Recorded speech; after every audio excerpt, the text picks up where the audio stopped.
오늘 마태복음 9장 18절부터 38절의 말씀 가지고 그가 불쌍히 여기셨다라는 제목으로 하나님의 말씀 선포하도록 하겠습니다. 능력보다 더 능력은 주님께서 우리를 불쌍히 여겨 주시는 겁니다. 주님이 불쌍히 여기시면 오늘 성경 보면 기적이 일어납니다. 우리가 아는 대로 5장부터 7장의 산상수훈 이후에 8장, 9장 이제 오늘 끝 아닙니까? 이제 몇 가지 이적이 나타났어요? 10가지 이적이 나타났다고 그랬는데 아직도 10가지를 못 찾으신 분은 오늘 꼭 집에 가서 묵상하시기를 바라고, 질병을 고치셨고 자연을 다스리셨고 귀신을 쫓아내셨고 죄를 사하셨고 눈먼 자는 눈을 뜨게 하셨고 중풍병자는 일어나게 하셨습니다. 그게 예수님이 놀라운 권세를 통하여 자녀된 우리에게 당연히 누려야 할 능력이 있다 이야기하시는 겁니다. 오늘 마태복음 9장 36절에 보면 그 기적의 동기를 밝혀줘요. 뭐 하니까 그 기적이 일어났대요? 불쌍히 여기셔서.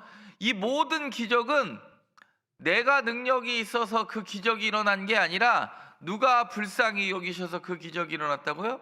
그가 우리를 불쌍히 여겨주니까 우리 인생 가운데 기적이 일어났다. 저와 여러분 이 새벽을 깨운 게 가장 큰 기적인 줄 믿습니다. 그걸 넘어 하나님께서 우리의 삶 가운데 개입하시는 기적을 보게 될 줄 믿습니다. 이미 기적은 믿는 우리에게 나타나고 있는 줄 믿습니다. 오늘부터 개학 아닙니까? 우리의 자녀들이 오랜만에 또 저희도 점심을 가족들이 다 먹으면서 이렇게 이야기했습니다. 내일부터 새벽 기도를 어떻게 할 거냐. 그랬더니 포기한 자녀도 있고 오늘 나온 자녀도 있습니다. 몇 번째가 나왔는지 궁금해하지 마시고 나온 자녀도 근데 부모 입장에서는요, 누가 이뻐요? 아니, 생각을 해보세요. 부모 입장에서 누가 이뻐요? 나온 자녀가 이쁘지. 물려줄 유산이 있으면 누구한테 물려줘야 돼요?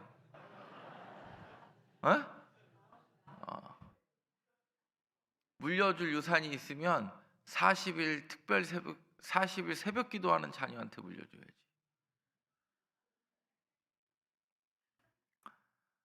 저는 우리 자녀한테 혹시 물려줄 유산이 나중에 있다 그러면 저는 아주 차별해서 물려줄 예정입니다.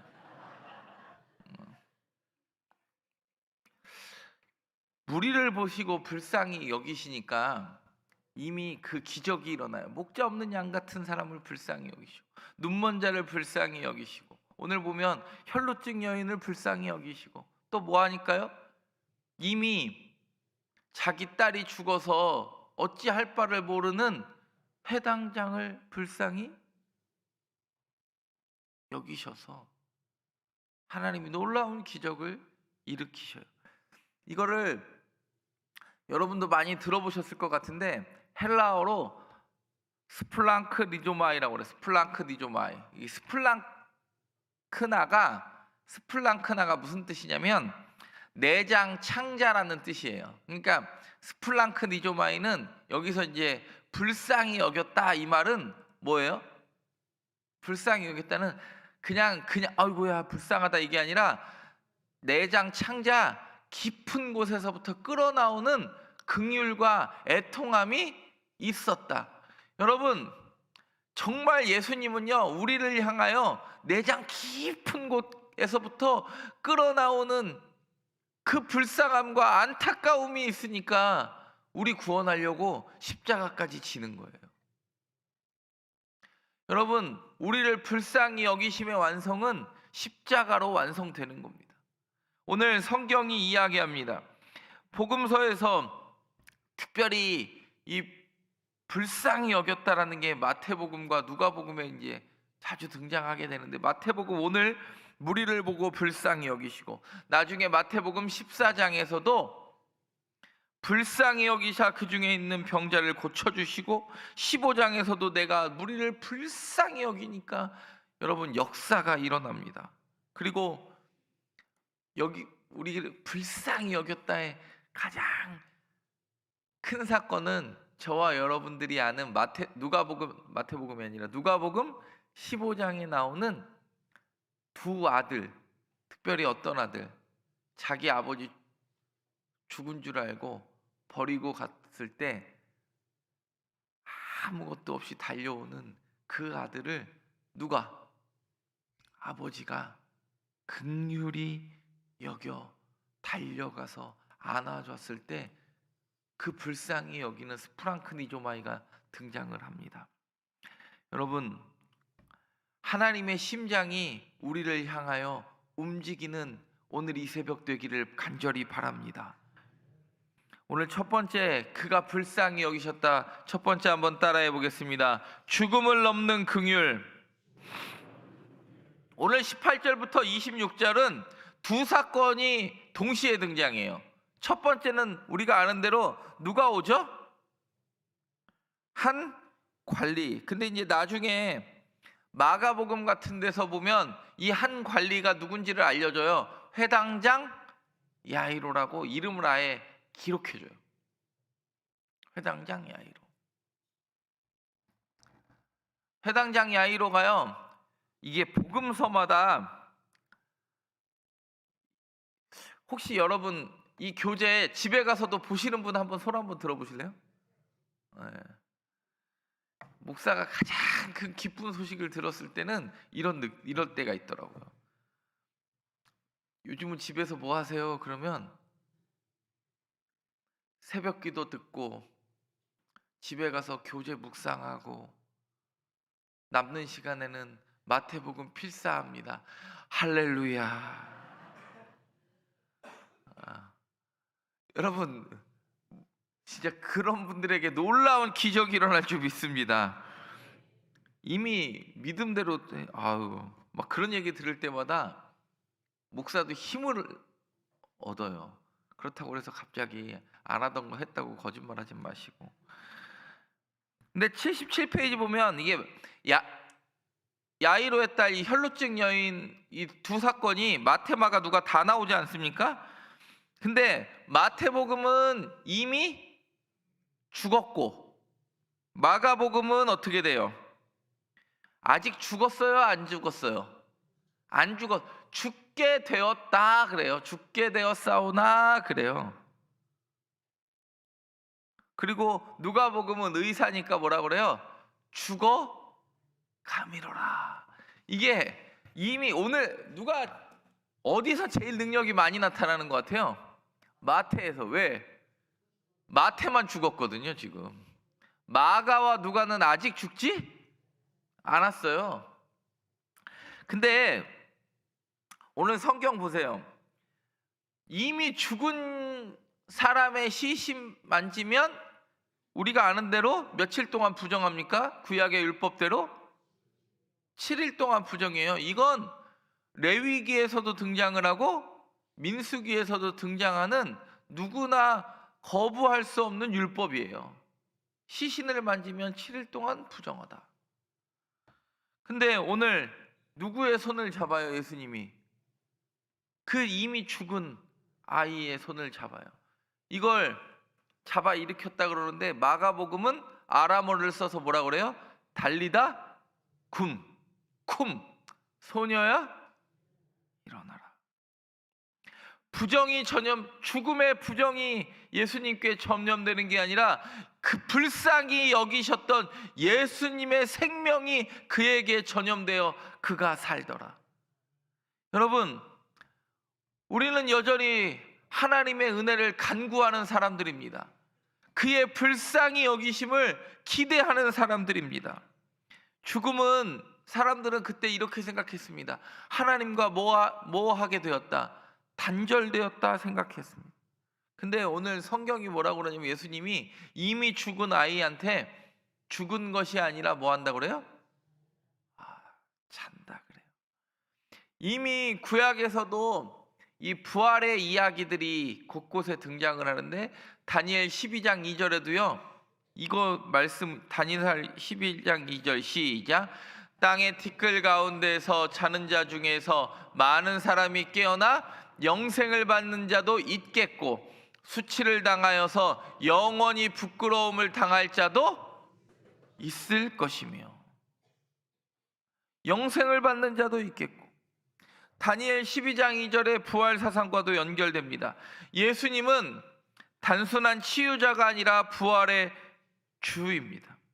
그러니까 그때 그냥 엉겁결에 치유받은 사건도 나타나요. 보세요. 20절에 보면 20절 시작. 12해 동안이나 혈루증으로 앓는 여자가 예수의 뒤로 와서 그 겉옷가를 21절에 시작.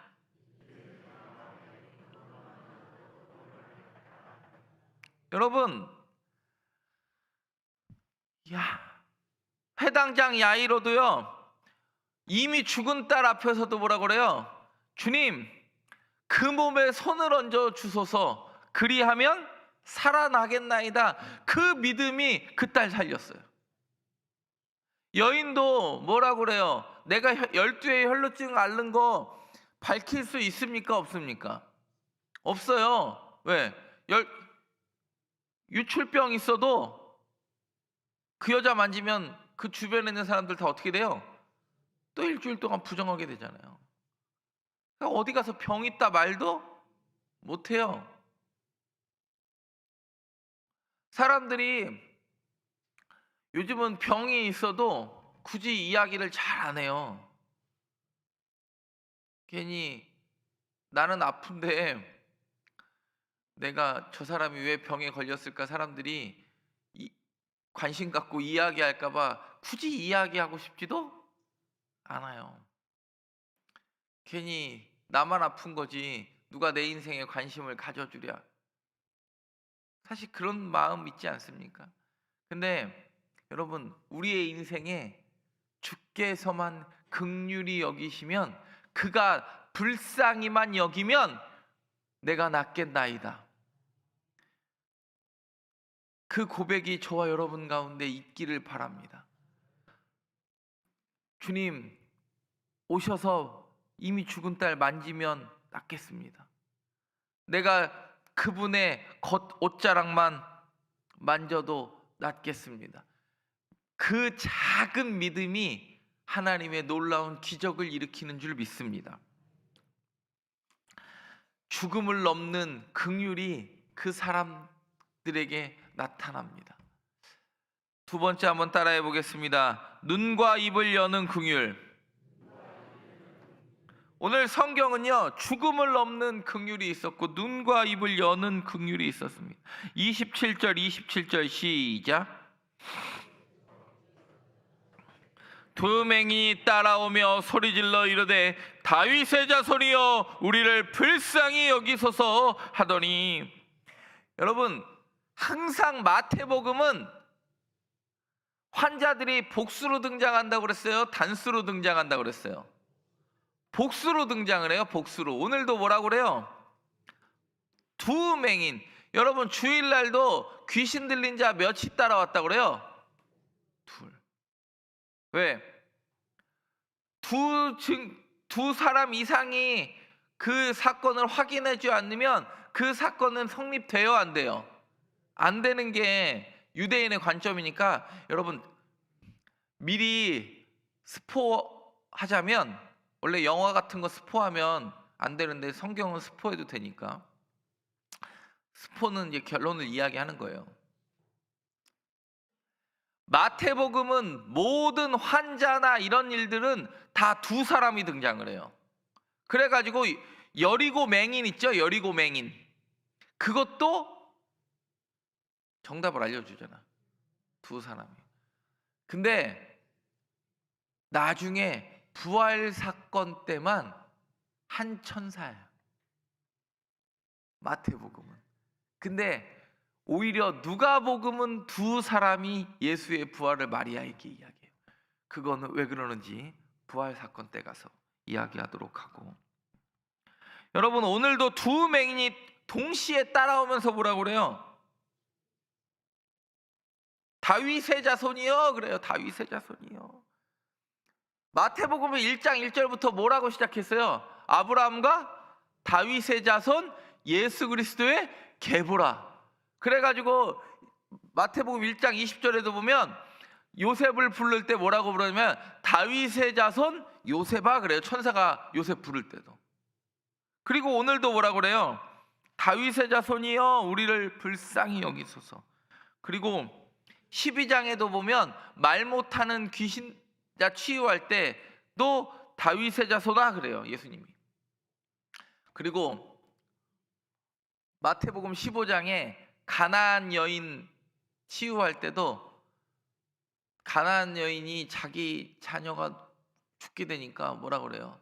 다윗의 자손이여 나를 불쌍히 여겨주세요. 내 아들 죽게 됐습니다. 나를 불쌍히 여겨주세요. 님,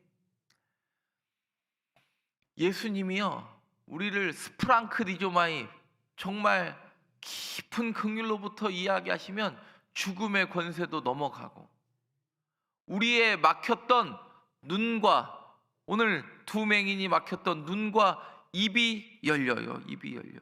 그러니까 뭐라 그래요?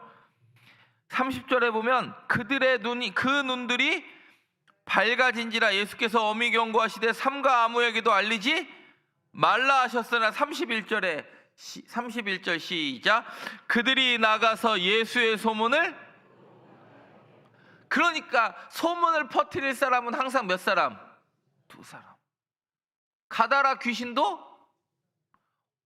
오늘 7시에 우리 송정교회 유튜브 보면 가다라 히포에 대해서 제가 자세히 설명해 놨으니까 이따 유튜브도 보시고 엄청난 전쟁이 일어나니까 야 미국은 진짜 여러분 미국은 진짜 동네 깡패는 넘어선 것 같아요. 세계 와 그냥 뭐 저기 와 미국은 뭐 남미건 이란이건 저는 솔직히 이란은 못 때릴 줄 알았어요 미국이. 근데 뭐 베네수엘라 때리더니 뭐 그냥 이란을 건드릴 줄은 저는 상상도 못했어요. 제가 이란을 몇 년 전에 다녀왔잖아요. 제가 이란을 갔을 때 진짜 크게 느낀 게 뭐냐면 이미 제가 갔을 때도 미국의 제재가 10여 년 동안 이미 지속되어 있는 상태였어요. 근데 제재를 받는 나라라고는 느껴지지가 않았어요. 이란이 어느 정도로 크냐면 터키의 2배예요. 우리나라의 16배. 어마어마합니다 나라가. 그러니까 이란이 자꾸 사막만 있을 것 같은데 가보면 어떤 동네는 얼마나 물이 풍부한지 어떤 동네에서는 밀농사가 짓고 어떤 동네는 우리나라처럼 벼농사를 지어요. 여러분 이미 벼농사를 지어본 분들은 알겠지만 웬만큼 물이 있어갖고는 벼농사를 짓지 못해. 이게 밀과 벼는 물에 들어가는 양 자체가 달라요. 밀은 메마른 밭에서 자라지만 벼는 끊임없이 그 논을 적시는 엄청난 물이 들어가야 돼요. 계속 증발하기 때문에. 와, 이 대국을 어떻게 누가 건드릴 수 있을까? 역시 미국은 미국이다. 동네 깡패가 와. 근데 제가 그 뉴스들을 보면서 그런 생각을 했어요. 똑같은 사건을 보고서도 이슬람 신정 국가를 표방하는 사람은 엄청나게 애통해하고 또 뭐 해요? 쟤네 때문에 미국의 제재 때문에 경제가 너무 무너졌다고 생각하는 사람들은 환호하고 열광하고. 여러분, 걔네도 나라 지도자 하메네이 죽었다고 며칠 동안 애도한대요. 40일 동안 애도한대요. 너무 안타깝잖아요. 진짜 지도자 죽었다고 40일을 애곡한다는 게. 아우, 근데 우리는 우리를 불쌍히 여기실 그분 붙잡고 40일의 기도의 여정을 걷는다는 게 얼마나 행복해요. 행복은 한명한 것. 지금 너무 힘든 것 같은데, 여러분, 오늘 치유는 능력이 아니라 뭘로 연결돼요? 보니까 믿음과 연결되잖아요. 두 눈과 입이 회복돼요. 이것은 이사야 6장 9절에 보면 너희가 듣기는 들어도 깨닫지 못하며 보기는 보아도 알지 못하리라, 이 말의 완성으로 옵니다. 사랑하는 송정교회 성도 여러분, 이사야 35장 5절을 한번 보겠습니다. 시작. 그때 맹인의 눈이 밝을 것이며 못 듣는 사람의 귀가. 이미 맹인이 눈을 보고 못 듣는 사람의 귀가 열리면 누가 온 줄 알아야 돼요. 왜? 메시아가 온 줄 알아야죠. 송정교회 성도 여러분, 눈과 입을 여는 하나님의 긍휼을 구할 수 있게 되기를 바랍니다. 누군가는요, 보기는 보아도 성경을 똑같이 봐도 은혜 못 받는 사람이 있고, 한 절만 봐도 눈물이 흐르는 사람이 있고, 십자가도 그럴 때가 있죠. 내 입도 아무리 기도하려고 해도요, 기도 한마디 하기가 어려울 때가 있는 반면에 그냥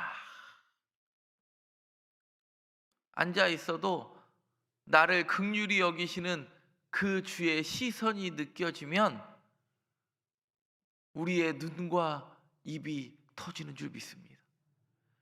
내가 여는 게 아니라 내 눈과 입을 여시는 주 붙잡고 일어설 수 있게 되기를 바랍니다. 그가 불쌍히 여기셨다. 세 번째 한번 따라해 보겠습니다. 목자 없는 양을 향한 긍휼. 오늘 본문 35절에 이렇게 나옵니다. 시작.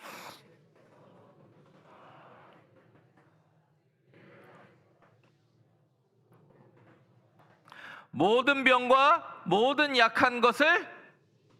이거 4장 23절에도 나왔죠? 마태복음에 보면 예수님이 어느 고등학교 나오셨어요? 아니, 크게 얘기해봐요. 예. 가전고 나오셨는데 가르치고 전파하고 고치고 두루 다니사 회당에서 가르치시며 천국 복음을 전파하시며 모든 병과 모든 약한 것을 고치시니라. 36절에 드디어 무리를 보고 뭐 하시니? 그렇죠, 불쌍히 여기시니. 이는 그들이 목자 없는 양과 같이 고생하며 모함이라. 우리가 아는 대로 양은 목자가 있어야 돼요, 없어야 돼요? 예. 푸른 초장, 쉴만한 물가로 인도하시는 목자가 있어야 돼. 목사는요, 근심 걱정이 많을까요? 그냥 행복할까요? 예, 참 하나님이 너무 기가 막히신 것 같아요. 아니, 저는 제가 그렇게 생각해요. 하나님이 너무 놀랍다. 목사도 때때로 근심 걱정 합니까, 안 합니까? 앞에 있는 목사가요, 그냥 누르면 막 설교가 튀어나올 것 같고 설교 준비 안 하고 그냥 올라올 것 같지만, 여러분, 설교 준비 안 하고 올라오면 여기 와서 말을 할 수 있어요, 없어요? 설교 준비해도 버벅대는 게 인생이에요. 근데 저는 어제 사실 오늘 새벽에 잠이 안 오더라고. 오늘 새벽 1시 반에 제가 잠이 들었는데 잠이 안 와. 이제 애들은 개학을 했고 애들만 계약을 하면 괜찮은데 애들 데리고 나오려고 했던 누구도 안 나올 거야. 이제 부모도 안 나올 것 같고.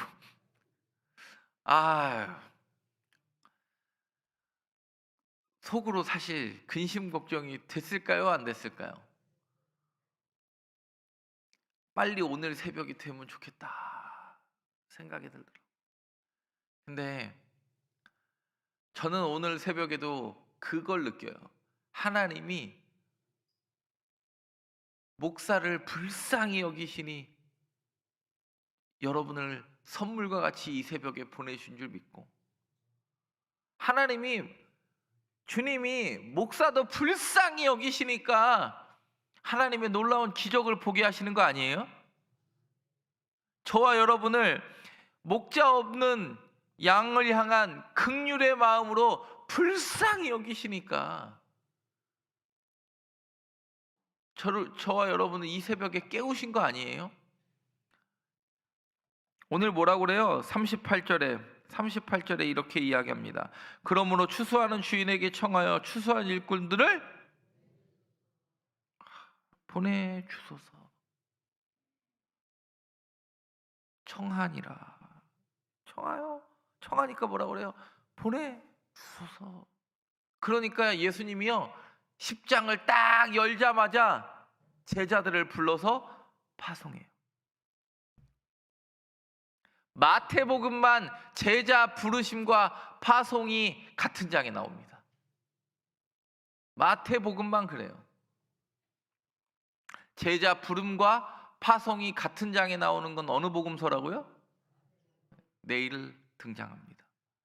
여러분, 사람들이요, 내가 목자 없는 양을 향한 긍휼을 우리에게 보여주옵소서. 내가 어디로 가야 할지, 내비게이션을 이걸 켜야 할지 저걸 켜야 할지 모르는데, 그리고 수많은 이리떼와 같은 사람들이 거짓의 교리로 우리를 속이려고 넘어뜨리려 합니다. 우리의 연약함을 불쌍히 여겨주셔서 우리가 흔들리지 않는 주의 길로 걷게 하여 주옵소서. 그러니까 그 불쌍히 여기심을 간구하는 그 백성들에게 예수님이요, 제자들을 부르시고 제자들을 보내주세요.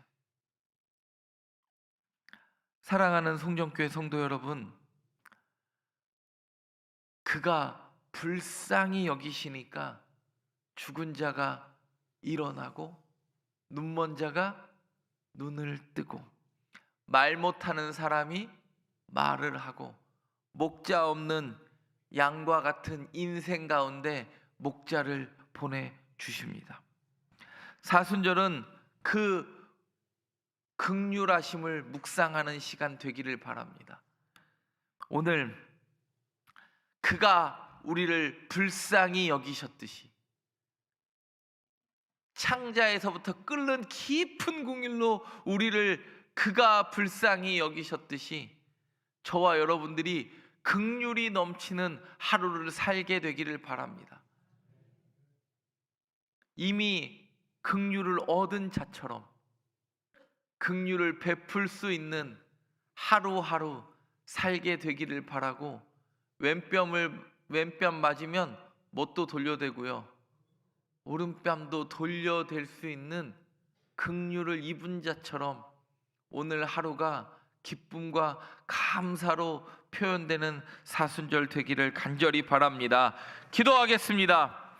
긍휼이 풍성하신 하나님, 능력보다 먼저 불쌍히 여기시는 주의 심장을 보게 하여 주옵소서. 우리도 목자 없는 양처럼 고생하며 기진한 인생이었음을 고백합니다. 겉으로는 괜찮은 듯 보였지만 속으로는 지쳐 있었고, 믿음이 있는 듯 보였지만 두려움 속에 머물러 있었습니다. 주님은 우리를 보시고 외면하지 않으셨음을 감사합니다. 정죄하지 않으시고 불쌍히 여기셔서 우리가 이 자리에 기도하며 서 있습니다. 사순절의 이 시간, 단순한 교리가 아니라 긍휼의 절정임을 깨닫게 하여 주옵소서. 우리의 눈을 열어 주의 마음을 보게 하시고 우리의 입을 열어 주의 복음을 말하게 하시며 우리의 발을 움직여 추수의 자리로 나아가게 하여 주옵소서. 추수할 것은 많되 일꾼이 적다고 하시니 우리를 보내 주옵소서. 먼 곳이 아니라 우리의 가정으로, 우리의 교회로, 우리의 일터로 보내 주옵소서. 긍휼을 받은 자로 긍휼의 통로가 되게 하시고, 은혜를 입은 자로 은혜를 흘려보내는 자 되게 하여 주옵소서. 예수 그리스도의 이름으로 기도드립니다. 아멘.